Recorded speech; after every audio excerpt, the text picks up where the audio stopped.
Hallo Daniel, du bist ja heute hier als DJ und Veranstalter. Du hast das Ganze da auf die Beine gestellt mit Nico Roscher gemeinsam. Und du hast mich, ich weiß es noch, im Herbst angerufen und hast gemeint, Verena, ich habe eine Idee, ich habe eine fette Idee, es wird big, es wird groß.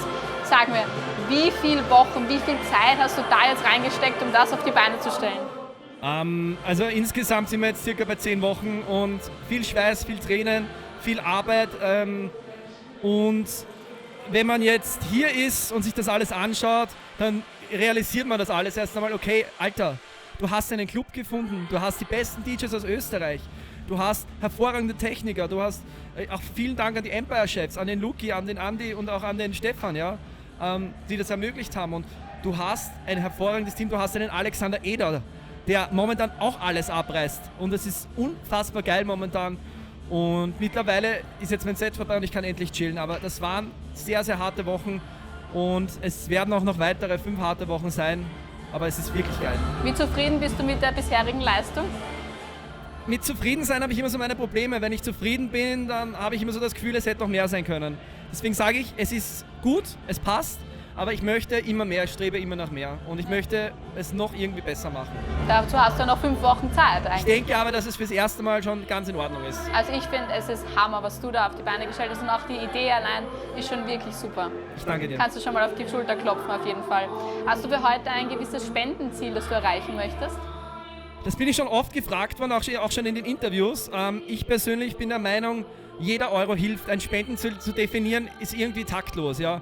Weil dass man sagt, er hat erst ab 100 Euro spenden, ist es gut. Nein, jeder Euro, den wir an die oberösterreichische Kinderkrebshilfe spenden, ist ein Gewinn. Du kannst mit einem Euro schon so viel ausrichten, ja. Wir unterschätzen das nur. Deswegen auch mein Aufruf, spendet, spendet, spendet. Es gibt Leute, denen geht es nicht nur ein Jahr scheiße wie uns, sondern denen geht es immer schlecht. Und deswegen wollen wir ihnen helfen. Und deswegen war das mir auch ein sehr großes Anliegen, dieses tolle Unternehmen zu unterstützen. Wie bist du denn an die oberösterreichische Kinderkrebshilfe gekommen? Das war ganz interessant. Ich habe mir überlegt, wo könnte man spenden? Und ich habe mir so gedacht, es gibt kein Spendenziel, was eigentlich nicht unterstützenswert wäre. Es gibt so viele tolle Projekte und da habe ich mir gedacht, Kinderkrebs, das habe ich dann irgendwie kombiniert und dachte mir, Kinderkrebshilfe, die haben es ja richtig scheiße. Und dann habe ich mir gedacht, okay, diese Leute möchte ich supporten und unterstützen.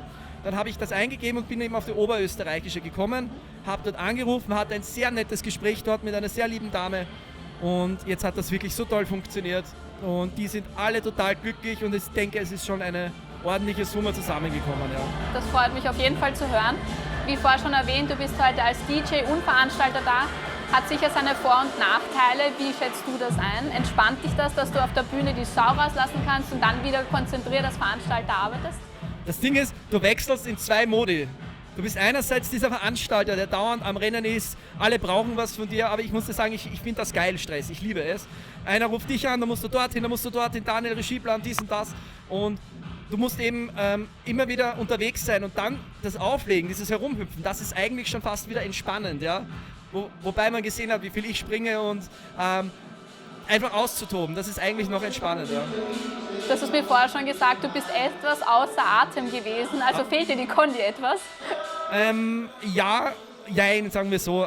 Natürlich, du hast diese Routine nicht mehr, dass du jede Woche auflegst, somit ist das natürlich etwas ganz, ganz Besonderes. Und ich wünsche mir für das Jahr 2021, dass wir langsam aber doch wieder in diese Eventbranche zurückfinden.